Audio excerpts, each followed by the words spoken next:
Admiral Thexvar stood on the bridge of his flagship, the crystal dreadnought Eternal Glory, watching the most powerful fleet in the galaxy move through space. 200 ships spread across the dark void of the Andorian sector like a deadly constellation. Each vessel represented the finest military technology that 12 different alien species could create. The Veltar crystalline dreadnoughts sparkled with inner light, their hulls made from living crystal that could repair itself during battle. The biomechanical cruisers of the Hive Collective pulsed with organic energy, their surfaces moving like breathing skin. The Corvin Empire's battleships glowed with energy shields so bright they looked like small stars. Fighter squadrons from the nimble Xerac species danced between the larger ships like schools of metal fish. This was the combined assault fleet Zephyr, the pride of the Galactic Council. For over 3,000 years, the Council had kept peace in this galaxy. They had defeated warlords, stopped wars between star systems, and brought order to chaos.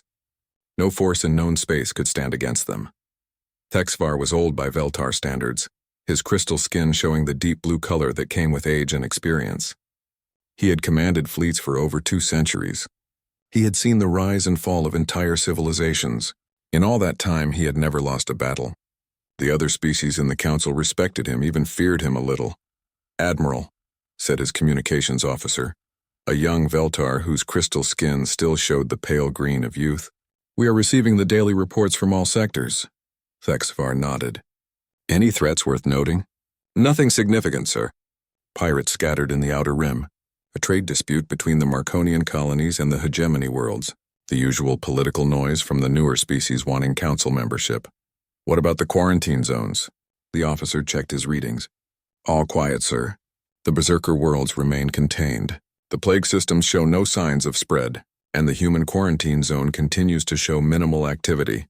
Thexvar almost smiled at that. Humans. The Council had discovered them 500 years ago, a young species that had just learned to travel between stars. At first they seemed promising. They were intelligent, creative, and showed great potential for growth. But then the Council learned about their true nature. Humans were violent beyond anything the galaxy had seen.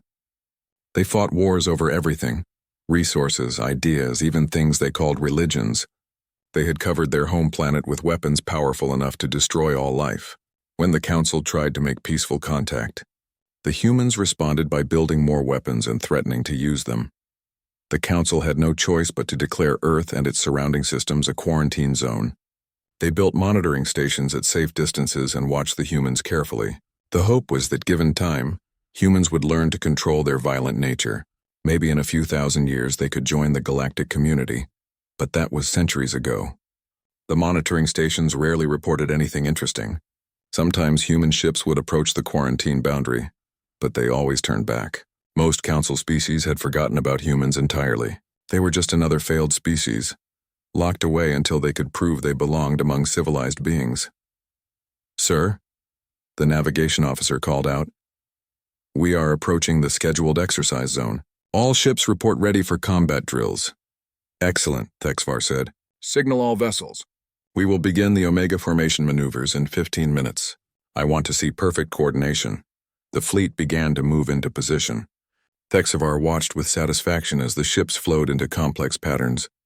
The dreadnoughts formed the center, their massive weapons pointing outward. The cruisers created protective rings around them. The faster ships spread out to form a wide net that could catch any enemy trying to escape. This was what 3,000 years of galactic civilization looked like. Perfect order, complete coordination, overwhelming force used only when necessary, and always in service of peace. "Admiral," the sensor officer suddenly said, her voice puzzled, "I am detecting an unknown signature approaching from the Outer Rim." Thexvar turned to look at the main display. A small dot appeared at the edge of their sensors, moving toward them at moderate speed. "Classification?" "Unknown, sir. The signature is strange. It appears to be a single vessel, but the readings don't match any known ship design." "Size estimate?" "Approximately 2 kilometers in length. Much smaller than our dreadnoughts, but larger than a typical cruiser." Thexvar felt a small flutter of interest. It had been months since anything unexpected had happened. Could it be a new design from one of the Council species? The sensor officer worked her controls for several seconds. "Negative, sir. The energy patterns are completely unknown. The propulsion system doesn't match anything in our databases. Perhaps a lost ship from an unknown species? Suggested the communications officer. That was possible. The galaxy was vast, and new species were still being discovered in the outer regions. Usually they were primitive, barely capable of spaceflight. Sometimes they were more advanced but peaceful. Very rarely they were hostile. Signal the fleet, Thexvar ordered. Maintain exercise formation but prepare for possible first contact. Unknown vessel is approaching our position. The unknown ship continued to move toward them, neither speeding up nor slowing down. Its course would bring it directly into the middle of their formation. This was either a very brave species or a very foolish one. Sir, the sensor officer said, the unknown vessel is dropping out of hyperspace. The main display flickered and then showed a clear image of the approaching ship. Thexvar stared at it in confusion. The vessel was obviously old. Its hull was dark metal, scarred and patched in many places. It looked like it had been in countless battles, but there was something about its design that seemed familiar. Computer, Thexvar said, compare unknown vessel design with all known ship configurations. The computer worked for several seconds. Comparison complete. Closest match, human vessel architecture. Confidence level, 87%. Thexvar felt his crystal skin grow cold. That's impossible. Humans don't have ships capable of reaching this sector. They are still contained within the quarantine zone. Sir, the communications officer said, I am receiving a transmission from the unknown vessel. Put it through. The main display flickered again. Instead of the ship, it now showed the interior of what appeared to be a command bridge. And sitting in the center of that bridge was a human. She was a female, her skin the pale brown color that some humans had. Her hair was black and cut short in a military style. She wore a dark blue uniform with silver markings that meant nothing to Thexvar. But her eyes were what caught his attention. They were completely calm, almost bored. This is Captain Sarah Chen of the United Earth Navy, the human said. Her voice was steady and professional. You have 30 seconds to withdraw from human space. Thexvar stared at the display. This had to be some kind of joke. Unknown vessel. This is Admiral Thexvar of the Galactic Council Combined Fleet. You are currently in Council-controlled space. These systems have been under our protection for over 500 years. The human captain smiled. It was not a friendly expression. Your maps are outdated, Admiral. Humanity has returned. That is impossible, Thexvar said. The human quarantine zone is over 200 light-years from this position. Your species does not possess the technology to travel such distances. Admiral, Captain Chen said, and now there was something dangerous in her voice. You seem to be confused about several things. First, there is no quarantine zone anymore. Second, these systems now belong to humanity. Third, your 30 seconds are almost up. Thexvar looked around his bridge. His officers stared at the display with expressions of shock and confusion. This was not possible. The Council's information about humans was complete and accurate. They were a primitive species with barely functional space travel. They certainly couldn't have developed faster-than-light technology capable of crossing the galaxy. Captain Chen, Thexvar said carefully, I believe there has been some misunderstanding. The Galactic Council has maintained peaceful monitoring of your species for 5 centuries. We have no hostile intent toward humanity. Perhaps we could arrange a diplomatic meeting to discuss it. No, Captain Chen interrupted. There will be no discussion. There will be no negotiation. There will be no diplomacy. You have invaded human space with a military fleet. You have 10 seconds to begin withdrawal.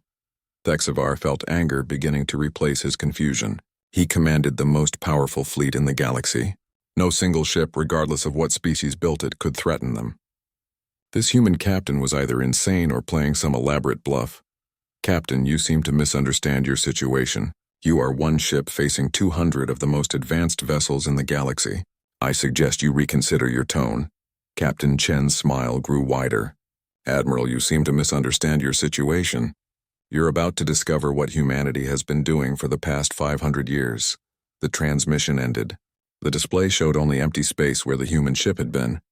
Sir, the sensor officer said, her voice tight with alarm, the unknown vessel has just vanished from our sensors. Thexvar frowned. Explain. It was there 1 second, then gone the next. No hypers.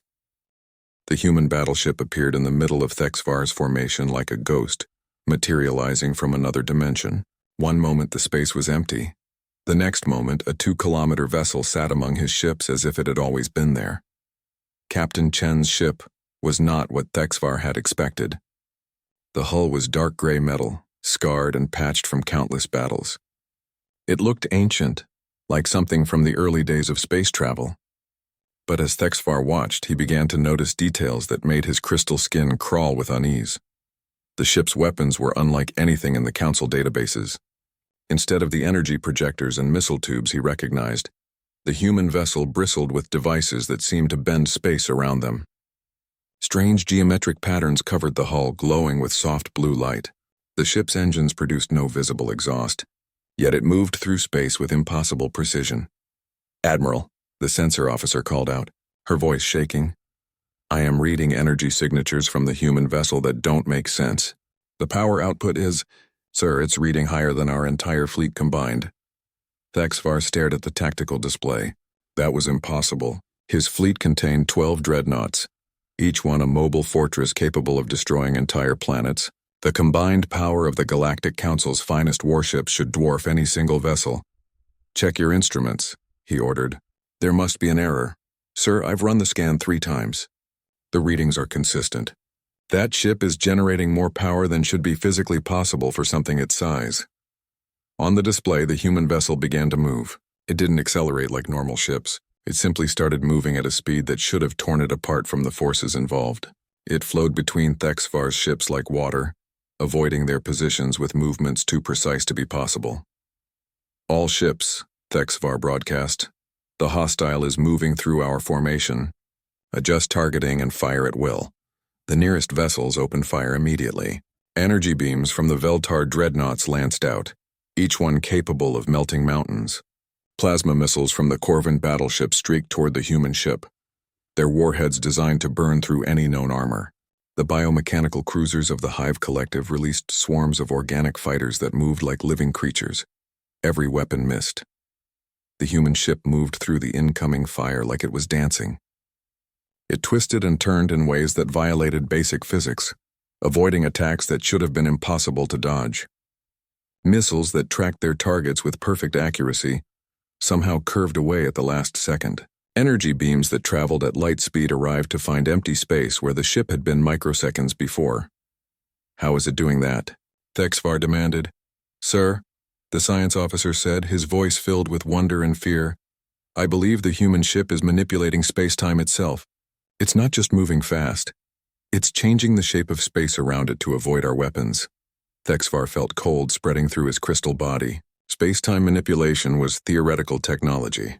The greatest scientists in the galaxy had been working on it for centuries without success. The energy requirements alone should make it impossible. "Sir," the communications officer suddenly announced, "I am receiving a transmission from the human vessel." "Put it through." Captain Chen's face appeared on the main display again. She looked completely calm, as if sitting in the middle of a battle was the most normal thing in the world. Behind her, Thexvar could see other humans working at control stations. They all moved with the same calm efficiency. "Admiral Thexvar," Captain Chen said, "this is your last chance. Order your fleet to withdraw immediately, and you will be allowed to leave with your lives." "Captain," Thexvar replied, trying to keep his voice steady, "you are facing the combined might of the Galactic Council. Surrender now and we will treat you with honor." Captain Chen laughed. It was a sound that made Thexvar's crystal skin vibrate with unease. "Admiral, you still don't understand. We are not the same species you locked away 500 years ago. We have evolved." "No species evolves that quickly," Thexvar said. "Perhaps not naturally," Captain Chen agreed, "but humans have never been content to wait for natural processes. We improve ourselves, Admiral. We always have, and we've had 5 centuries of isolation to work with." On the tactical display, Thexvar watched his fleet continue to fire at the human ship. Hundreds of weapons launched every second, enough firepower to sterilize entire star systems. The human vessel continued to avoid every attack with impossible grace. "You see," Captain Chen continued, "when your council decided we were too dangerous for the galaxy, you made a critical mistake. You assumed that isolation would calm us down, make us peaceful. Instead, you gave us the perfect environment to become everything you were afraid we might be. A Corvin battleship managed to get close to the human vessel, its massive energy shields blazing as it prepared to ram the smaller ship. The human vessel flickered, and suddenly the Corvin ship was alone in empty space. The human ship had moved several thousand kilometers away in the space between heartbeats. "Impossible," whispered the tactical officer. "We spent the first century mapping every star system within our quarantine zone," Captain Chen said. "The second century developing new technologies. The third century improving ourselves. The fourth century building our new fleet. And the fifth century we spent planning for this day." "This day?" Thexvar asked. "The day humanity would return to the galaxy," Captain Chen said. "And this time, we would not be asking for permission." More ships moved to engage the human vessel. A squadron of Zirak fighters, the fastest ships in the galaxy, attempted to surround it. The human ship moved through them like they were standing still. As it passed, something happened to the Zirak fighters. They simply stopped working. Their engines went dark, their weapons powered down, their life support systems failed. The pilots had just enough time to send distress signals before their ships became floating tombs. "What did you do to them?" Thexvar demanded. "We turned off their technology," Captain Chen said simply. "Another little trick we developed during our isolation. We learned to make machines stop working just by thinking about it. That was beyond impossible. That was magic." Thexvar had spent 2 centuries studying the science of warfare. Technology could not be turned off without physical contact or energy weapons. Yet the evidence was right in front of him. "You're lying," he said. "Am I?" Captain Chen asked. "Watch." She looked directly at Thexvar through the display, and he felt something touch his mind. It was like ice water flowing through his thoughts. For just a moment he could sense the vast intelligence behind those calm human eyes. It was ancient and patient and completely inhuman, despite wearing a human face. Every system on the Eternal Glory went dark. Emergency lighting came on, bathing the bridge in red light. Backup power systems activated, bringing minimal systems online. But the main engines, the weapons, the shields, the communications, everything that made his ship a warship had simply stopped working. Around the fleet, the same thing was happening to every vessel. 200 of the most advanced ships in the galaxy became helpless metal shells floating in space. "Now do you understand?" Captain Chen asked. Her voice came from speakers that should not have been working. "This is what 500 years of human evolution looks like. We are no longer the species you remember." Thexvar tried to speak, but his voice communication system was dead. He could only watch as power slowly returned to his ship. The humans were allowing his systems to restart, he realized. They could have left his fleet floating dead in space forever. "Here's what happens next," Captain Chen continued. "You will return to the Galactic Council. You will tell them that humanity has reclaimed 17 star systems in this sector. You will tell them that any attempt to interfere with human expansion will result in the complete destruction of Council forces. You will tell them that we are no longer interested in joining their little club." The main systems on the Eternal Glory came back online. Thexvar immediately checked the status of his fleet. All ships were reporting the same experience. Total system failure followed by gradual restoration. Not one vessel had been permanently damaged. The humans could have destroyed them all but had chosen not to. "And if the Council refuses to accept this?" Thexvar asked. Captain Chen's smile was cold and patient. "Then you will discover what our warships are actually capable of. So far, Admiral, you have only seen us being polite." Thexvar felt his crystal skin grow pale. If this was the humans being polite, he did not want to see them being serious. "I have one more gift for you," Captain Chen said. "Something to help the Council understand their new situation." On the tactical display, new contacts began appearing. At first there were dozens, then hundreds, then thousands. Ships were materializing throughout the Andorian sector, all bearing the same impossible energy signatures as Captain Chen's vessel. "This is the third human fleet," Captain Chen explained. 100,000 vessels, each one more advanced than the ship you're currently facing. They have been waiting in our home systems for 500 years. Today they begin reclaiming what was always ours. Captain Sarah Chen ended the transmission and turned to her tactical officer. "Begin combat operations." "Aye, Captain," replied Commander Torres, a man whose eyes held the same patient coldness as his captain. "All weapon systems are online. Target priorities established." Thexvar's fleet had barely begun to react when the human ship opened fire. The first weapons to activate were unlike anything the galaxy had ever seen.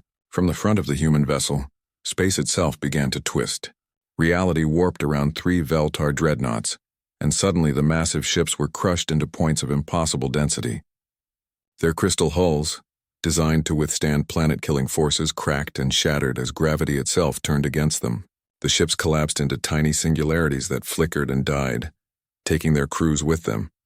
Gravitational torpedo impact, Torres reported. 3 targets eliminated. Thexvar watched in horror as his most powerful ship simply ceased to exist. All vessels evasive maneuvers. Spread formation. But the human ship was already moving to its next targets. Arrays of strange devices along its hull began to glow, and beams of energy lanced out toward a squadron of Corvan battleships. These were not normal energy weapons. They passed through the Corvan shields as if the protective barriers were not even there. The beams struck the ship's hulls and kept going, passing through armor, bulkheads, and crew members like they were made of air. But as they passed through, the beams left destruction behind. Metal became brittle and cracked. Electronics failed. Life support systems shut down. The crews died not from explosions or fire, but from simple system failure. Quantum disruptors, Torres noted. 6 more targets down. Impossible, whispered Thexvar's science officer. Those beams are phasing through solid matter. The energy requirements alone should be Sir, the tactical officer interrupted. The human ship is launching fighters. From launch bays along the human vessel's hull, small craft began emerging.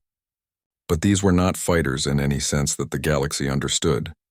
They moved without engines, turning and accelerating in ways that ignored physics. Some flickered in and out of existence like they were teleporting. Others seemed to split into multiple copies of themselves.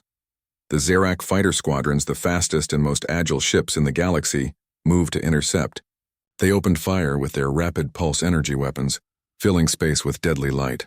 The human fighters flew straight through the incoming fire without slowing down. When the human fighters reached the Zerak squadrons, they did not fire weapons. They simply touched the alien ships. Where human craft made contact with Zerak fighters, the alien vessels began to change. Their hulls grew soft and liquid. Their engines melted like wax. Their pilots screamed as their own ships consumed them. Nanite swarms, Torres said. The small craft are releasing self-replicating machines. They're converting enemy vessels into raw materials. Thexvar felt sick. He had commanded fleets for over 2 centuries, but he had never seen destruction like this. The humans were not just destroying his ships. They were making them disappear from reality itself. All remaining vessels, he broadcast, concentrate fire on the human ship. Everything we have.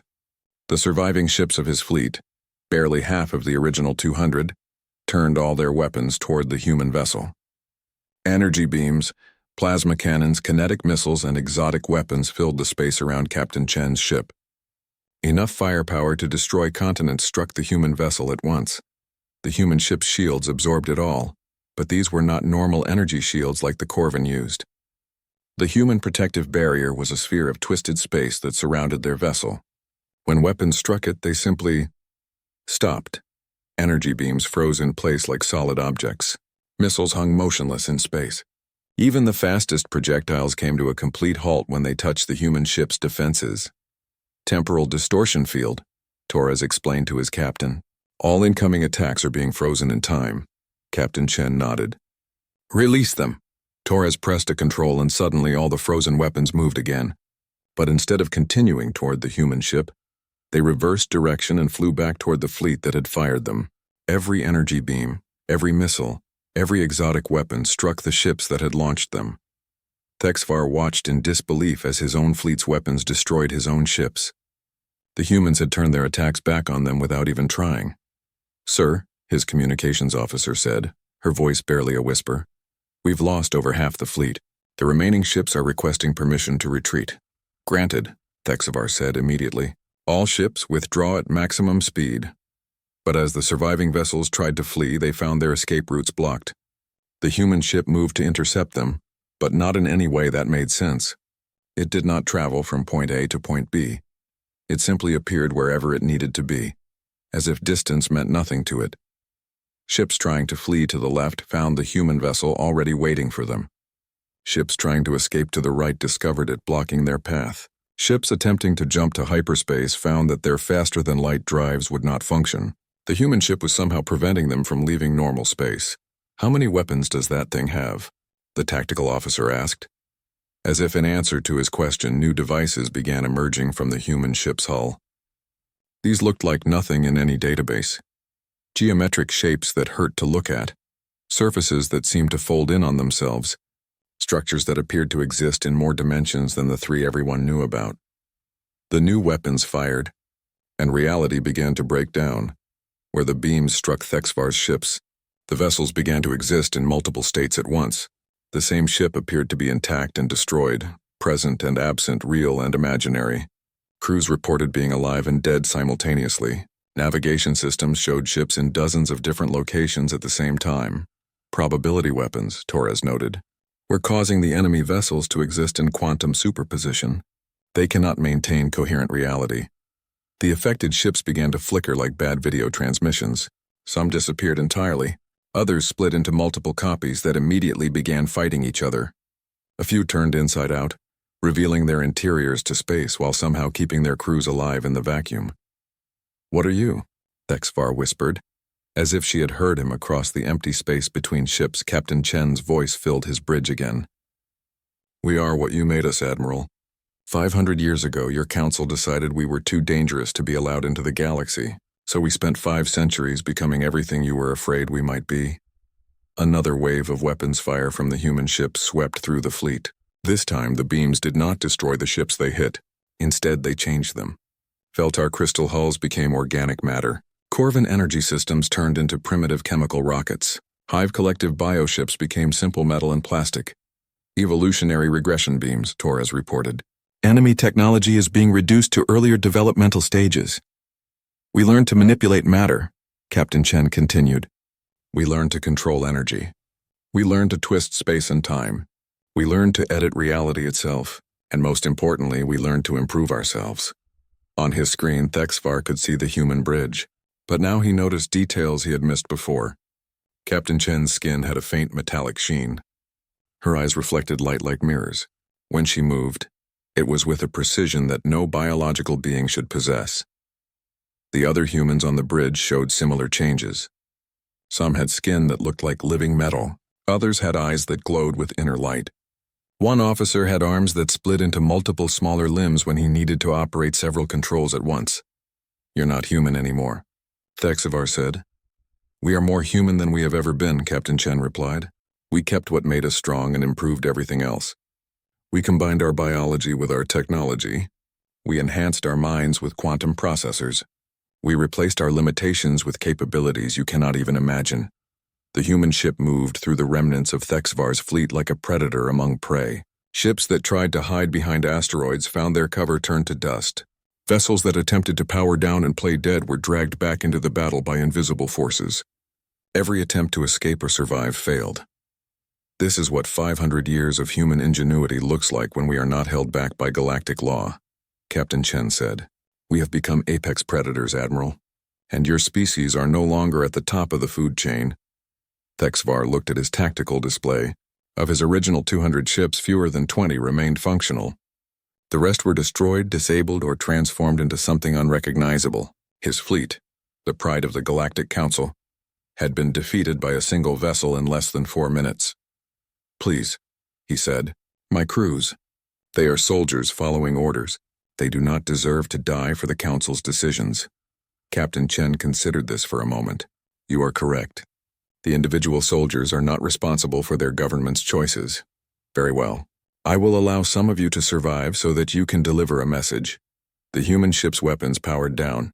Around the battlefield, the few remaining Council vessels found their systems coming back online. Emergency power restored life support. Communication arrays began working again. Engine systems showed green lights.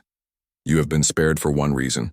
Captain Chen's Admiral Thexvar floated in the command chair of his dying flagship, watching his fleet burn around him.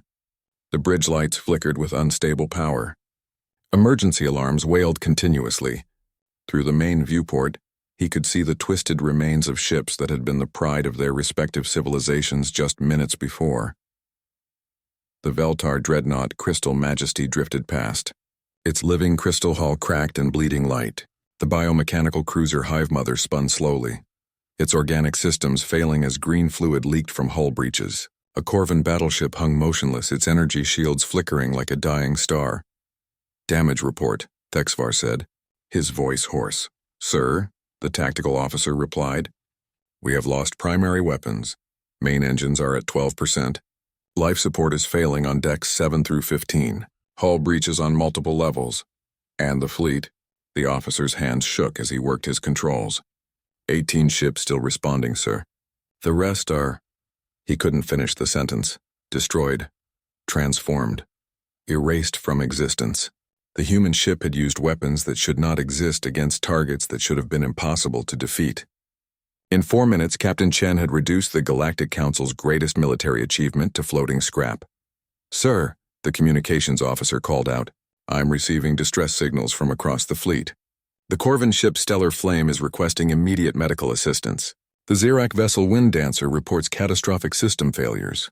The Hive Collective ship—" "I know," Thexvar interrupted. He had watched each ship fall to the human weapons. He had seen crews die in ways that defied understanding. "Can we help any of them?" "Negative, sir.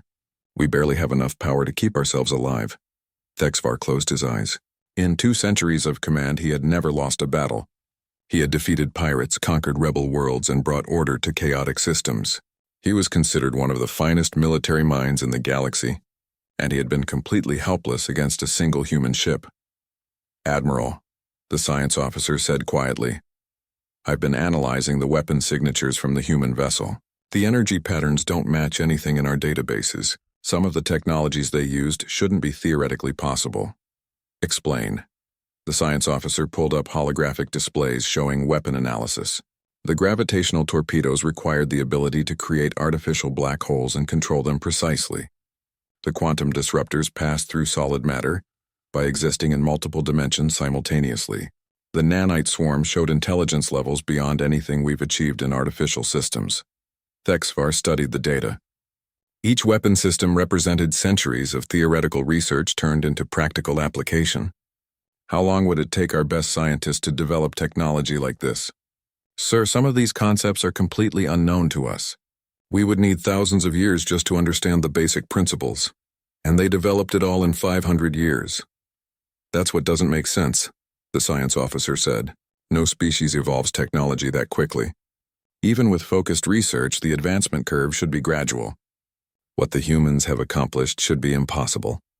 Thexvar remembered Captain Chen's words about human evolution and improvement. What if they didn't just improve their technology? What if they improved themselves? Before the science officer could respond, new alarms began sounding. "Sir," the sensor operator called out, "I'm detecting massive energy signatures throughout the sector. Hundreds of ships are appearing." On the main display, contacts began materializing across the star system. Ships that looked similar to Captain Chen's vessel, but larger and more advanced. Some were kilometers long. Others defied easy measurement, their hulls folding through dimensions that normal sensors couldn't track. "Human reinforcements?" Thexvar asked. "Unknown, sir. The energy signatures are similar to the ship we encountered, but the designs are different. It's like they're from different time periods or development branches." Thexvar watched the new arrivals with growing dread. If each one had capabilities similar to Captain Chen's ship, they represented a force that could conquer the galaxy in weeks. The Galactic Council's entire military might would be nothing against such technology. "Sir," the communications officer said, "I'm receiving a transmission. It's coming from one of the new vessels. Put it through." The main display flickered and showed the interior of what appeared to be a human command center. But this was different from Captain Chen's bridge. The technology was even more advanced, with control systems that seemed to respond to thought rather than touch. And the humans operating it were changed in more dramatic ways. The person at the center of the display might have been human once, but now they were something else. Their skin was a metallic silver that shifted and flowed like liquid. Their eyes were complex crystal structures that held depths impossible to measure. When they spoke, their voice resonated with harmonics that suggested multiple vocal cords. "Admiral Thexvar," the being said, "I am Fleet Commander Marcus Webb of the Human Evolutionary Navy. Captain Chen has informed us of your encounter." "Commander Webb," Thexvar replied, trying to keep his voice steady. "I was not aware that humanity possessed multiple fleets. We possess many things now, Admiral. Captain Chen's vessel represents our exploration and first contact forces. What you see around you now is a small portion of our actual military capability. Thexvar looked at the tactical display. The new ships were arranging themselves in formations that his computer couldn't analyze. Their movements followed patterns that seemed to exist in more than 3 dimensions. "What do you want?" he asked. "We want what we have always wanted," Commander Webb replied. "To exist without interference. Your council decided 5 centuries ago that we were too dangerous to be allowed freedom, so we used that time to become everything you feared and more." "The council was trying to prevent war," Thexvar said. "The council was trying to prevent competition," Webb corrected. "You had ruled this galaxy for thousands of years. You had grown comfortable with your position at the top of the hierarchy. When you discovered a species that might challenge that position, you locked us away." More ships continued to appear throughout the system. Thexvar's sensors could barely track them all. The technology displayed by each vessel was beyond anything in Council databases. "What you see here," Webb continued, "is the result of 500 years of unrestricted human development. We improved our bodies, enhanced our minds, and transcended the limitations that biology placed upon us. We became something new." "You're no longer human," Thexvar said. "We are more human than ever," Webb replied. "We kept the creativity, the drive, the refusal to accept limitations that made humanity unique. We simply removed the weaknesses that held us back." On the display, Commander Webb gestured to the other figures on his bridge. "Captain Chen still maintains a largely biological form because she enjoys the connection to our origins. I chose to integrate more completely with our technology. Others have taken different paths, but we all remain fundamentally human in the ways that matter." Thexvar watched as one of the other figures on Webb's bridge turned toward the camera. This being appeared to be made entirely of energy, with a human-shaped form that glowed with internal light. Another crew member looked normal except for the fact that they seemed to exist as multiple overlapping versions of themselves. "Diversity of form, unity of purpose," Webb explained. "We learned to become whatever we needed to be to accomplish our goals." "And what are your goals?" Thexvar asked. "Reclamation," Webb said simply. "The galaxy belongs to those strong enough to claim it. For thousands of years, your council held it through superior technology and organization, but you grew complacent. You stopped evolving. You stopped improving, and so you stopped deserving to lead." The fleet of human ships began to move through the system. As they passed dead council vessels, strange beams emanated from the human ships. The wrecked vessels began to change, their hulls flowing like liquid as they were transformed into new shapes. "We are recycling your ships," Webb explained. "The materials will become part of our infrastructure. The crew members who survived will be given the choice to join us or return to council space with your message." "What message?" Thexvar asked. "That the age of council dominance is over," Webb said. "We are claiming 17 systems in this sector as human territory. Any attempt to retake them will result in the complete elimination of council forces. We are not interested in negotiation or compromise." Thexvar felt despair settling over him like a cold blanket. "The council will not accept this. They will send everything they have to stop you." "We hope they do," Webb replied, and there was something terrifying in his metallic features that might have been a smile. "We have been preparing for that possibility for 5 centuries. Our full fleet numbers in the millions of vessels. Each one is more advanced than anything your council has ever built."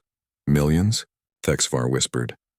"We have been very productive during our isolation," Webb said. "We built shipyards in dimensions your science cannot even detect. We created manufacturing systems that can turn asteroids into battleships in hours. We developed under." Captain Sarah Chen stood on the bridge of the UES Indomitable, watching the last council ships limp away into the darkness. Around her, the crew worked with quiet efficiency, monitoring the retreating vessels and coordinating with the larger human fleet that had arrived as backup.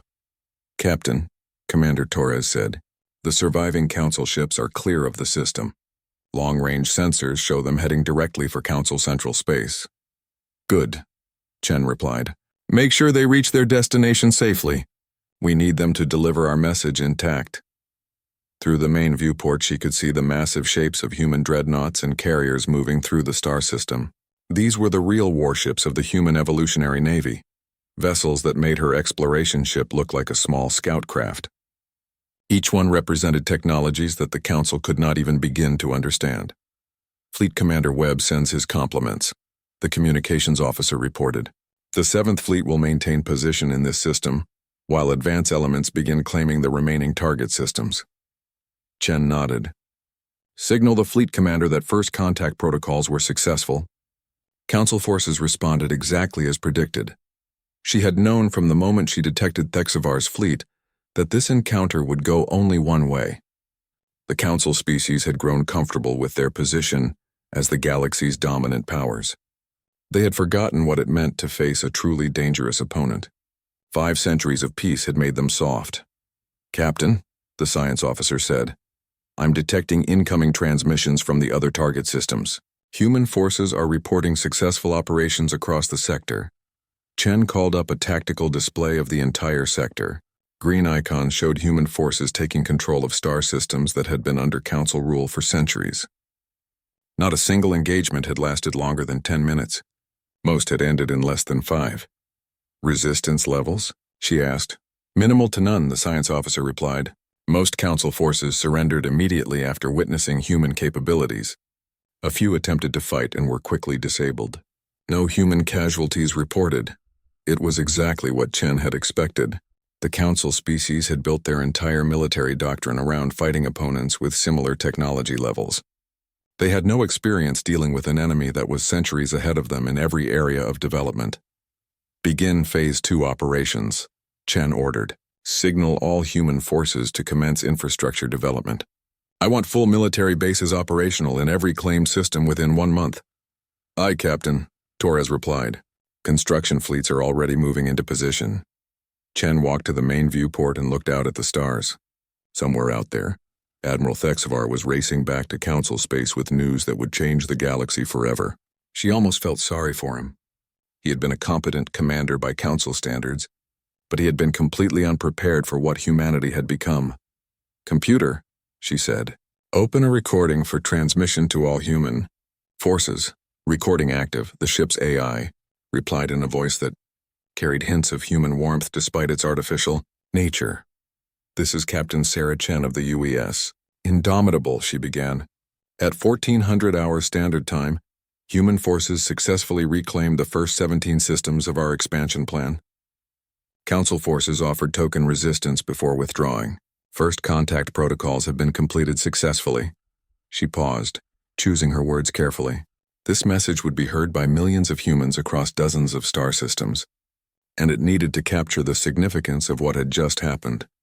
"For 500 years, we have waited for this moment," she continued. 500 years of isolation while inferior species claimed what should have been ours. 500 years of being told we were too dangerous, too aggressive, too unpredictable to be allowed into their civilized galaxy. On her bridge, the crew had stopped their work to listen.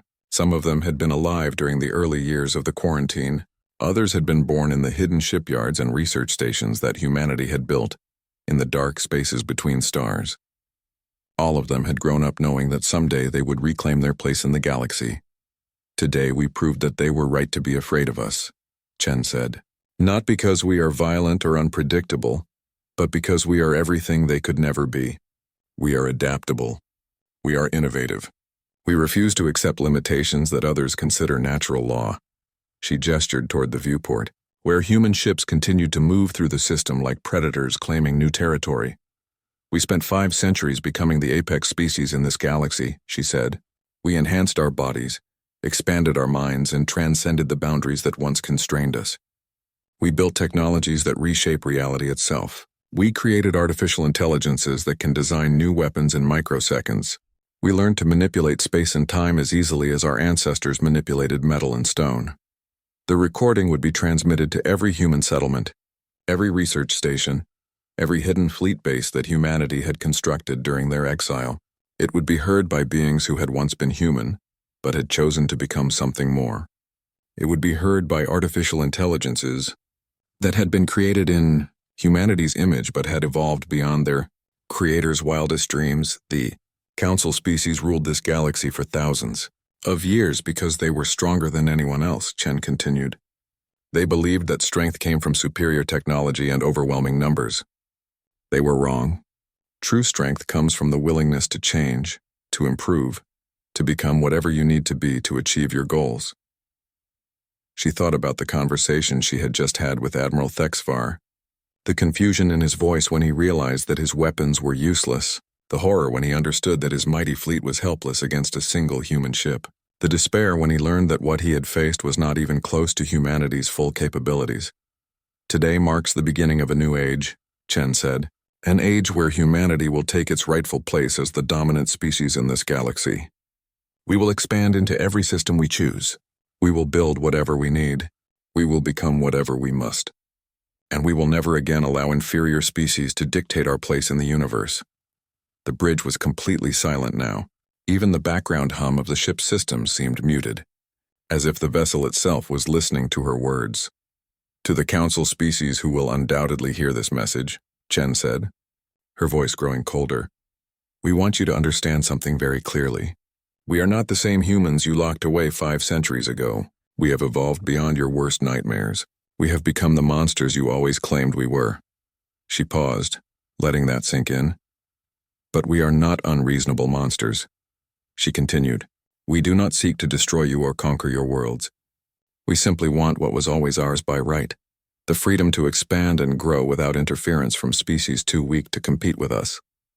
Around the system, human construction ships were already beginning their work, massive automated factories that could turn asteroids into battleships in hours, dimensional gates that would allow instant travel between human systems, orbital platforms that could manufacture entire fleets without any biological supervision.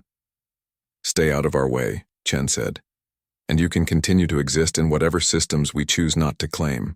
Try to stop us, and you will discover what 5 centuries of unrestricted human development can accomplish when applied to the problem of total warfare. She thought about the weapons systems aboard just this one ship, gravitational manipulators that could crush entire fleets, quantum disruptors that could phase through any known defense, probability weapons that could make enemy ships exist in multiple contradictory states simultaneously. And these were just the basic armaments. The real military vessels carried weapons that could unmake solar systems. We remember every year of the quarantine, Chen said. Every restriction. Every ship that was turned away from the boundary.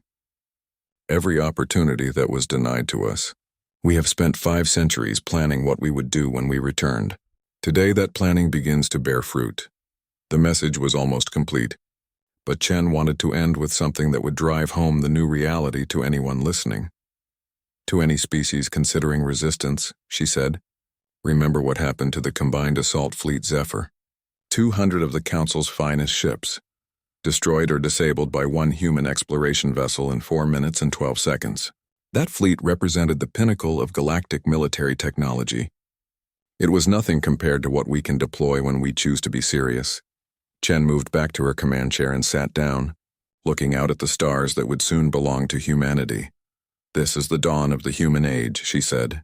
We have returned to claim our destiny, and this time, no force in the galaxy will be strong enough to stop us. End recording, she said to the computer. Recording complete, the AI replied, transmitting to all human forces across 17 systems. Chen leaned back in her chair and smiled. In a few hours, the message would reach every human settlement. In a few days, it would be intercepted by Council monitoring stations and analyzed by their best intelligence services. In a few weeks, it would be playing in the chambers of the Galactic Council itself, and then the real fun would begin.